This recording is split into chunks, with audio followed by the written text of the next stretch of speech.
नमस्कार साथियों, आपका स्वागत है एक बार फिर से नए वीडियो में। और आज इस वीडियो में बात करेंगे खास तौर पर ईपीएफओ पेंशनर्स के लिए एक नई अपडेट, क्योंकि यहाँ पर बहुत सारे पेंशनर्स हैं जो धरना प्रदर्शन पर अब लगातार बैठ रहे हैं। ऐसे में अगर बात करें तो आपके ईपीएस जो पेंशन आपको उपलब्ध करा रही है, ईपीएफओ का जो फंड का पैसा है आपको ईपीएस के माध्यम से उपलब्ध कराया जा रहा है। तो ऐसे में यह पेंशन बहुत कम क्यों है, साथ ही साथ यहाँ पर एक बड़ी अपडेट ये निकल के आ रही है कि अब बुजुर्ग जो प्राइवेट सेक्टर में काम कर रहे थे, जिनका पेंशन फंड में जमा था, अब उनको इतनी पेंशन कम है कि वो अपना खुद का इलाज भी नहीं करा पा रहे हैं। तो ऐसे में ओपीएस, एनपीएस और ईपीएस के बारे में पूरे डिटेल में समझेंगे। साथ ही साथ जीवन प्रमाण पत्र का नया अपडेट, अब आप अपना जीवन प्रमाण पत्र यानी डिजिटल जीवन प्रमाण पत्र खुद से बना सकते हैं घर बैठे। पूरी अपडेट बने रहेगा वीडियो के अंत तक। चैनल पर पहली बार विजिट कर रहे हैं, चैनल को सब्सक्राइब करिएगा। इसके अलावा आपके मन में कोई प्रश्न है तो कमेंट जरूर करिएगा। ये हम बात करेंगे पेंशनर्स के लिए, खासतौर पर ईपीएस और 1995 जो कि आपको पेंशन के माध्यम से यहाँ पे ईपीएस लागू किया गया। इसमें कर्मचारी पेंशन योजना 1995 न्यूनतम पेंशन 7500 रुपये के चल रहे। यहाँ पर आंदोलन में वृद्ध कर्मचारियों को सबसे ज़्यादा समस्या हो रही है, क्योंकि उनको पेंशन योजना के पेंशनर्स अपने अधिकारों के लिए सरकार के खिलाफ लंबे समय से यहाँ पर धरना प्रदर्शन पर लगातार डटे हुए हैं।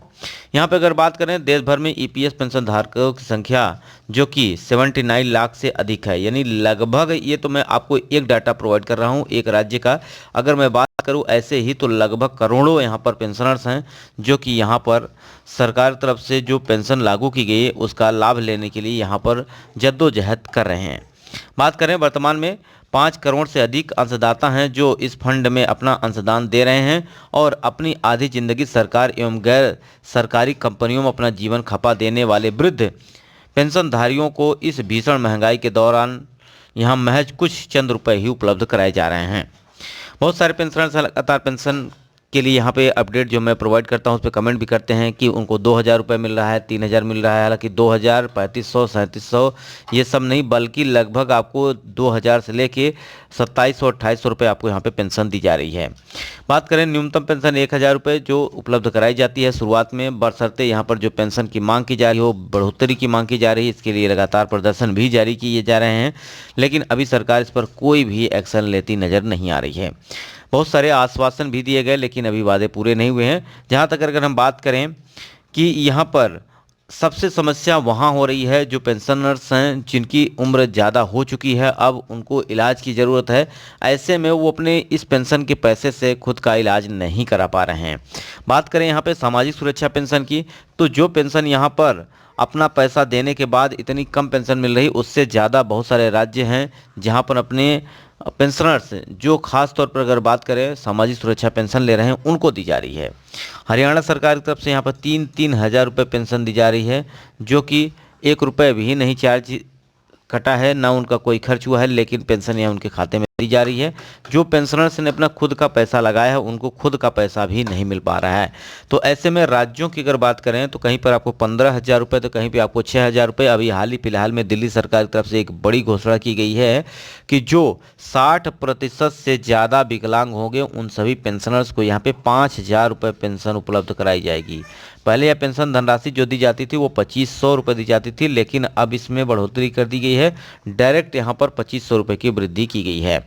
तो बात करें, अब जब उनके स्वास्थ्य पर आने वाले खर्चों के लिए मोहताज हैं, लगातार कर्मचारी पेंशन योजना 1995 के तहत नेशनल ईपीएस पेंशन जो कि यहाँ पर उसके लिए धरना प्रदर्शन जारी है।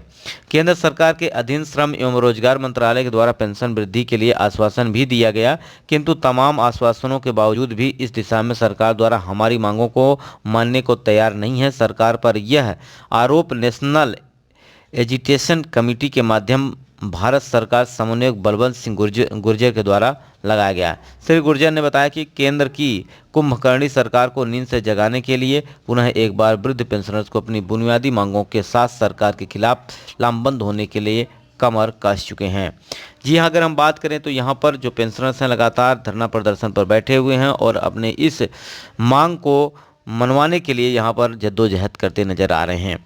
बात करें, जो सरकार यहाँ पर जिनका जो पेंशनर्स हैं उनका खुद का पैसा है, क्योंकि इन्होंने अपना जो क्राइटेरिया है सरकार की, अगर बात करें तो 10 साल तक अगर आप मिनिमम पैसा नहीं निकालते हैं तो आपका पेंशन में पैसा जाने लगता है, आपका ईपीएस के माध्यम से पेंशन बनना शुरू हो जाता है।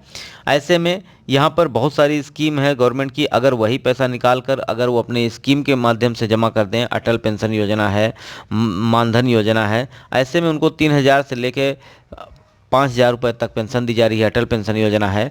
तो ऐसे में जब उनको अधिक पेंशन मिल सकता है तो यह पैसा उनका जो जमा है इसका क्या मतलब है, जिससे उनको पेंशन का लाभ नहीं मिल पा रहा है। तो ऐसे तमाम मुद्दे भी हैं जहां पर आप देख सकते हैं यह सरकार की तरफ से जो पेंशनर्स चाहते हैं वो नहीं हो पा रहा है।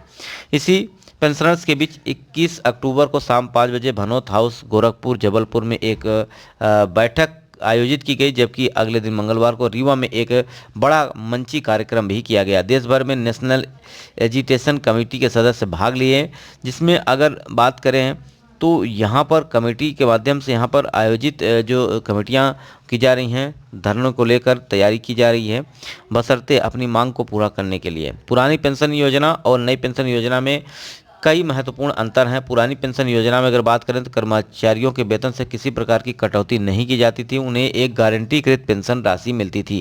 यानी ओपीएस की बात की जा रही है, ओल्ड पेंशन स्कीम, इसके अंतर्गत आपकी पेंशन में कोई भी कटौती नहीं होती थी, आपकी जो बेसिक सैलरी थी वो आपको वहाँ पर मिलती थी। और समय दर यहाँ पर पेंशन में वृद्धि भी होती थी, यानी खासतौर पर सरकारी कर्मचारियों के लिए यह प्रणाली अत्यंत सरल और स्पष्ट थी, जिसमें कर्मचारियों को जीवन भर सुरक्षित आय की गारंटी मिलती थी। दूसरी ओर नई पेंशन योजना में कर्मचारी और सरकार दोनों का योगदान करना पड़ता है और पेंशन राशि बाजार आधारित रिटर्न पर आधारित होती है। यानी आपका एनपीएस की बात की जाए तो इसमें आपका पैसा भी कटेगा, इसमें सरकार भी मिलाएगी, और यह पैसा कहाँ डाला जाएगा, शेयर मार्केट में डाला जाएगा। शेयर का मार्केट में आपका पैसा जाएगा, अब वहाँ से जो रिटर्न आएंगे वो आपको मिलेंगे। अगर रिटर्न अच्छा नहीं आया तो आपको कम पैसा मिलेगा, रिटर्न ज़्यादा आया तो आपको यहाँ पे ज़्यादा पैसा भी मिल सकता है, लेकिन कोई गारंटी नहीं है कितना पैसा मिलेगा। ठीक है, अब उसके बाद आ जाता है यूनिफाइड पेंशन स्कीम, यानी यूपीएस आ जाती है। और यूपीएस में अब यह प्रावधान किया गया है कि आपका पैसा कटेगा, सरकार भी इसमें जमा करेगी, लेकिन आपकी जो पेंशन बनेगी वो आपकी बेसिक सैलरी की आधी यानी 50% आपको यहाँ पर पेंशन के तौर पर दिया जाएगा। तो यहाँ पर सरकारी कर्मचारियों के लिए तो नए नए नियम आ जा रहे हैं, लेकिन यहाँ पर प्राइवेट सेक्टर में काम कर रहे पेंशनर्स के लिए कोई ऐसा बड़ा नियम नहीं आ रहा है जहाँ पे पेंशन उनको सही और एकदम मिल सके एक्यूरेट में कि कितनी ही पेंशन उनको मिलेगी, लेकिन कोई अपडेट नहीं है। लेकिन यहाँ पे अगर बात की जाए तो लगातार यहाँ पर धरना प्रदर्शन की बात की जा रही है। हालांकि यह सारी जानकारी सोशल मीडिया के हिसाब से आपको उपलब्ध कराई गई है। फ्रेंड्स, अगर हम बात करें यहाँ पर आपके लिए इसी प्रकार से हम नए नए वीडियो अपलोड करते रहते हैं। वीडियो को लाइक, चैनल को सब्सक्राइब जरूर कर दीजिएगा। इसके अलावा आपके मन में कोई प्रश्न है तो कमेंट जरूर करिएगा। वीडियो यहीं समाप्त करते हैं। नमस्कार, जय हिंद, जय भारत।